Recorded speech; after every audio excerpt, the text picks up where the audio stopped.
Hi, my name is Kyle Clower and I'm with Serve Wisconsin. We are the Wisconsin National Community Service Board. We work the AmeriCorps programs in Wisconsin and strive to promote national service and volunteerism throughout the state. We're so very pleased to be sponsoring the Governor's Service Awards again this year, and we're interviewing all of this year's honorees. And today we're starting with Jennifer Lopez, who's being honored as AmeriCorps Alumni of the Year. So congratulations, Jennifer. Thank you very much, Kyle. I'm very excited and very humbled to be recognized for this award, so thank you. Thank you so much for taking the time to talk with us today. Absolutely. I'm excited to be here today. And then Jennifer, could you start off by telling us a little bit about your original AmeriCorps service experience? My AmeriCorps experience was over a decade ago. I served as a Teach for America Corps member in Los Angeles, California, and I had the opportunity and the privilege to teach high school math in the Pico Union downtown area in Los Angeles. So a high population of first generation students, first in their families to go off to college. 98% of our students qualified for a free reduced lunch program. So I had the opportunity to teach every grade level, 9th through 12th grade math, and truly enjoyed my experience teaching students. Unfortunately, many of our students were coming in grade levels behind. So some were performing at a 3rd, 4th grade math level, and I was teaching in my first year, 9th and 10th grade math. So a lot of my students, we had to do a lot of catch up to bring them up to grade level. And it was through, my service experience and my work with Teach for America that I was able to help support our students to really kind of defy the odds. And they were able to show the world how brilliant and all the inner geniuses that they have. Many of our students, given the fact that they were the first in their families to go off to college, many of them didn't see themselves in college. Some didn't see themselves graduating high school. So we really worked really hard as a school to ensure that our students were provided with the skills that they need to be able to navigate this educational system. In California, we had something called the high stakes exam called the California High School Exit Exam. That exam was an exam that without passing it was both in mathematics and English language arts. Without passing that exam, students would not be considered a high school graduate. They could take all 4 years of high school courses and pass all of them, but without passing one of those assessments, either in mathematics or English language arts, they would be considered a high school dropout.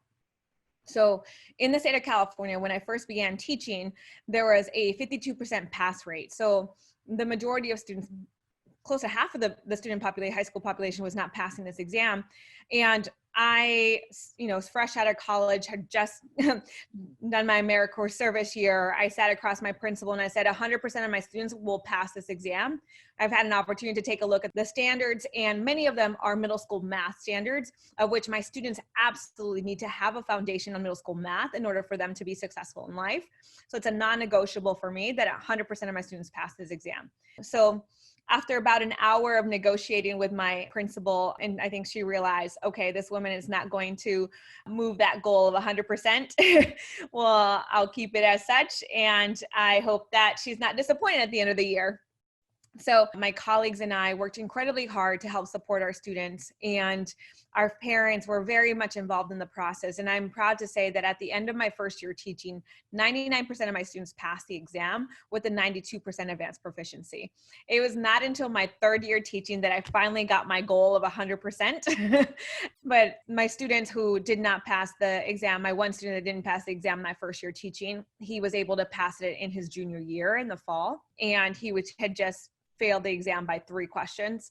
And my second year as a teacher, I got that 99% again, but the 98% advanced proficiency.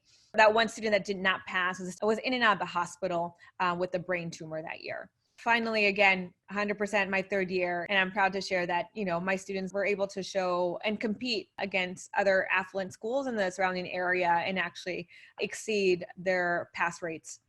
That's incredible. Congratulations on helping all your students pass the exam. And then why did you originally decide to serve as an AmeriCorps member with Teach for America? I started teaching through this program called Breakthrough Collaborative when I was in high school. And actually that was the first time I was provided an AmeriCorps service grant. I started teaching at 15 years old every summer for 5 years. I taught mathematics and I taught science and Latin American studies, and for 5 weeks every summer to middle school students from low-income backgrounds.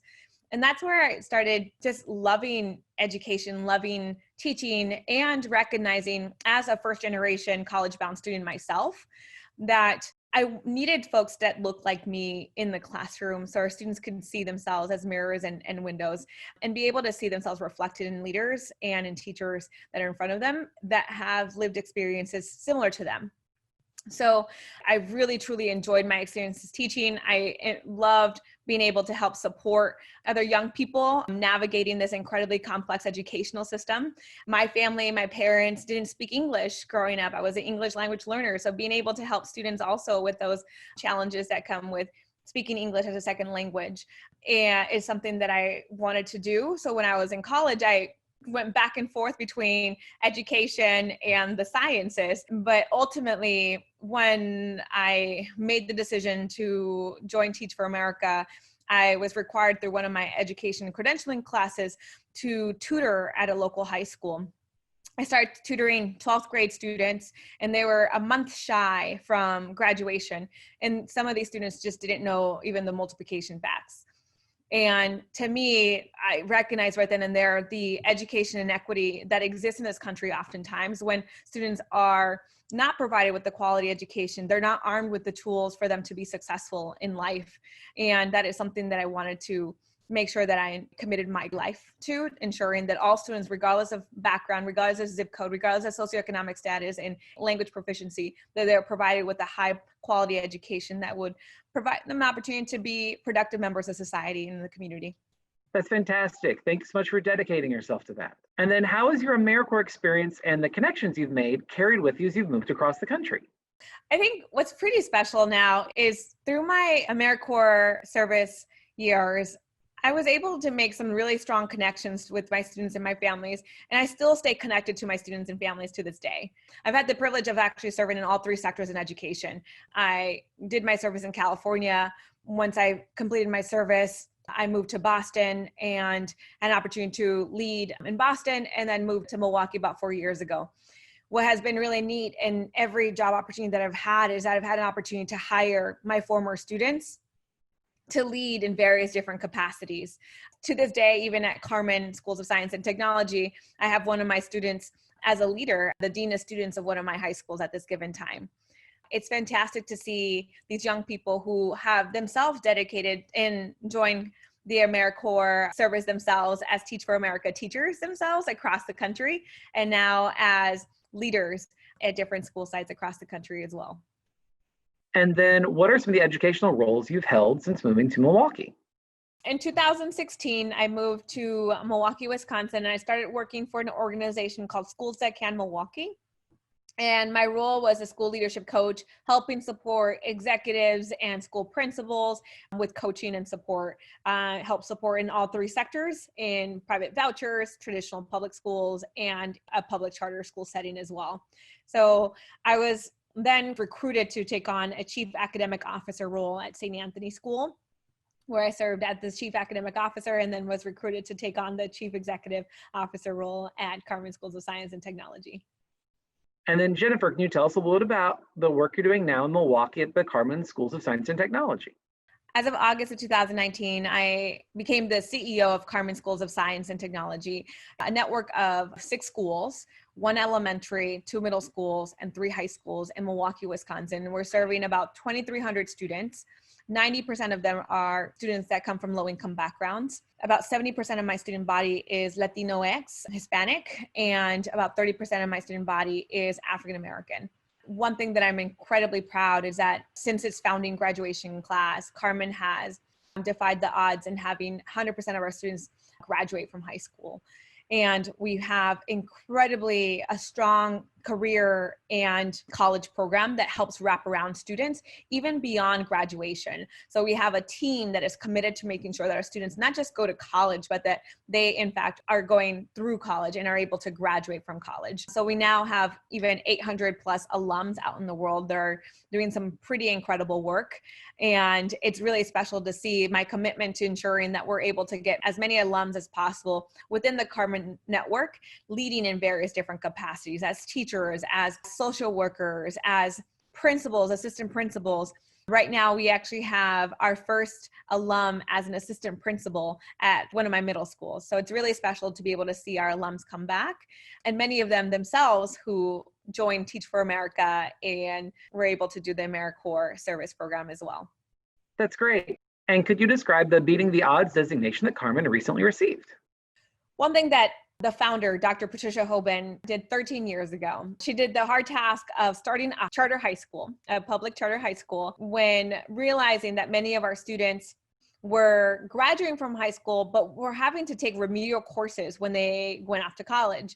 And for first generation low income students, taking remedial courses in college only sets them back in terms of being able to potentially even graduate, because they're taking these courses that don't even give them credit for graduation. So she made the hard decision of starting a high school. So the Carmen School of Science and Technology South Campus, our flagship school that has been in existence since the founding year 13 years ago, was recognized and has been recognized for the last 2 years as defying the odds. I am proud to say that 100% of our kids have graduated every year from that school. Our kids go off to college and are able to graduate from college. And I think a lot of that is the incredible work of our teachers, the incredible work of our administrators there that are working so hard to ensure that despite socioeconomic backgrounds and the challenges that our students are facing each and every day, they are committed to our students getting a high bar, a high quality education, bar none. And I think the commitment that our staff has for our students is something that you can see in classrooms, in the hallways. And we have created a very much a college going culture where kids can see themselves being able to graduate, not just from high school, from college and beyond. So that's something that I'm very proud of. It's really great to see not just the Defy the Odds Award and recognized for the last 2 years, but being nationally recognized as a school that is the most challenging high school across the country through U.S. News and World Report, as well as a highest performing high school across the country recognized through U.S. News and World Report as well. And then could you tell us a little bit about the different student internship and apprentice programs you've been working with to help the students at Carmen? Absolutely. So one thing that I've really appreciated about Carmen is the opportunities that our kids are able to garner skills and experiences and network early on in high school before they go off to college.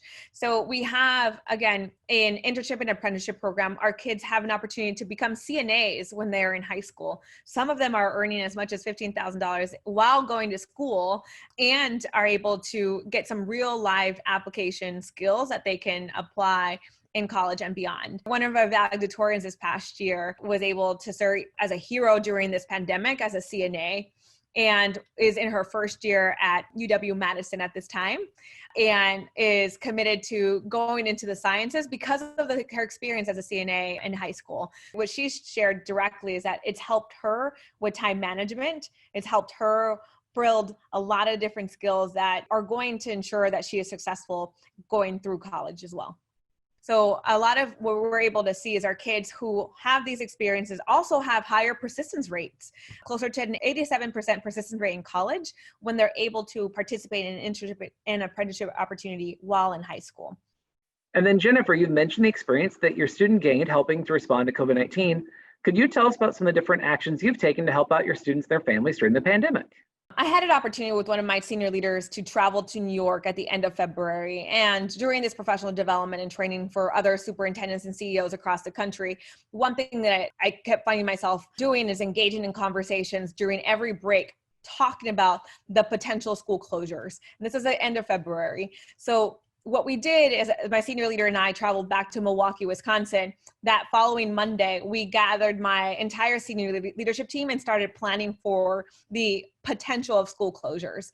So right away, March 3rd, we started thinking about the possibility of what this may look like, started prepping for this, prepping for technology and what the educational experience may be for our students.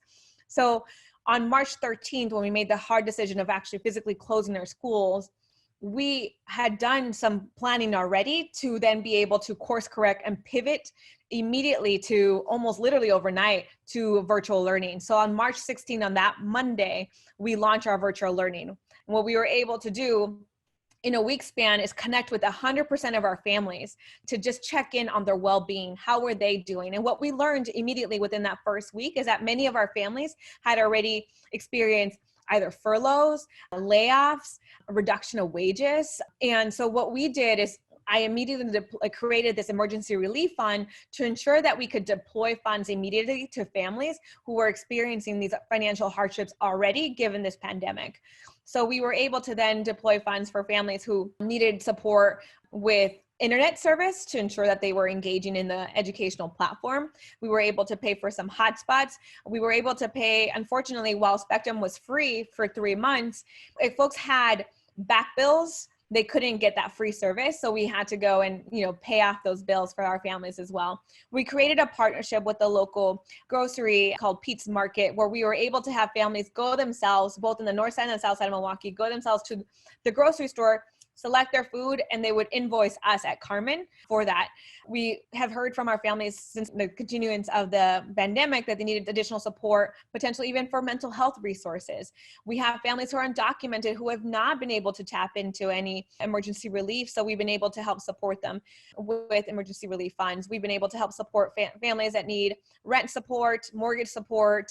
And what we did after a month or so into the pandemic, some of our staff at Carmen also themselves, their partners, had experienced hardships in terms of layoffs and reduction of wages. So we were able to then extend that to our staff and our alums who needed support, being able to, with computers or support with having to navigate this pandemic. So we've been able to help support our alums, our students, and our families, and our staff as well. That's fantastic. And then Jennifer, were there any additional steps you took in preparation for the beginning of the school year this fall? I recognize a number of different schools across the state have decided to stay virtual. Some have decided to go into a hybrid model. Some folks have decided to do an in-person model as well. At Carmen, we're committed to the safety of our students and our families, and we have spent a significant time this spring and this summer ensuring that we have a very strong virtual learning platform for our students, recognizing that we are gathering data on a weekly basis in terms of positivity rates. And the zip codes that our students and our families are coming from, unfortunately, have high positivity rates. I cannot, with full conscience, have my students and our staff come back into buildings and ensure their safety. So we have made the decision of staying virtual, but we've committed to really spending some significant time to ensuring that our virtual platform is incredibly strong, recognizing there was a big probability of that happening this fall. Something that we are committed to and continue to be committed to at Carmen is that every single one of our students feels loved and cared for and is provided with a high quality education. So recognizing that there was a possibility for us to launch the school year virtually, we committed to meeting with every single one of our students and our families before the school year started this year to ensure that we had an opportunity to go through the educational platforms that we'd be using this year, to provide technology if our families needed technology, to provide hotspots if they needed internet service. So of the 2,300 families that we have at Carmen, we met with every single one of them before September 1st when we launched the school year. And I'm proud to say that. And we were able to provide every single one of our families who requested a Chromebook or technology or a hotspot with internet service and a technology in terms of a Chromebook, recognizing that having access to technology, having access to broadband, provide them an opportunity to access actually our educational platform. So that was a non-negotiable for us. And I'm proud to say that by day one, every family that needed that, we were able to provide. I want to challenge our partners across the state as well, in Milwaukee in particular, to provide opportunities, internships, opportunities, and apprenticeship opportunities to students, despite the fact that we're all managing and dealing with a global pandemic. This is a time where we have to be able to think about the third way. What is possible during this time? How can we provide opportunities, especially students coming from low-income backgrounds who are oftentimes not afforded these opportunities? This is a time where they are disproportionately impacted because we know that this virus has disproportionately impacted students of color, families, and communities of color. And it's important for us to wrap around our students and provide them opportunities that will equip them to be competitive, recognizing that there's a high unemployment rate, recognizing that it's going to be much more competitive to go to college and graduate from college because our students are having to make hard choices in terms of going to college or helping support their families financially to keep a roof over their head and keep food on the table. So it's going to be really, really important that we come together as a community to help support particularly our Black and Brown youth in ensuring that they can and they will be successful in being able to graduate from college. But we have to be able to provide those opportunities as early on. And this is not a time where we say, no, we can't do it because of a pandemic. This is a time where we can be creative and innovative in ensuring that we continue to provide opportunities for our youth. That's great. I know that's a big piece for what we need to help come together. There's a lot of needs going unanswered right now. They're going to keep continuing to develop and become exacerbated as things go on. And Jennifer, we just want to thank you so very much for your original AmeriCorps service with Teach for America Los Angeles, and for your continued support for AmeriCorps members here in Wisconsin as they serve with multiple programs at Carmen. And just thank you again for the dedicated service you've given to your students and for making a difference in their lives and the bigger impacts it's been having on the community as a whole. So thank you so much. Thank you very much, Kyle. I appreciate the opportunity to be able to share my experiences and the impact that Carmen is having in the city of Milwaukee and in the state of Wisconsin as well. And then Jennifer, thanks again for talking to us today, and congratulations again. Thank you. Thank you very much.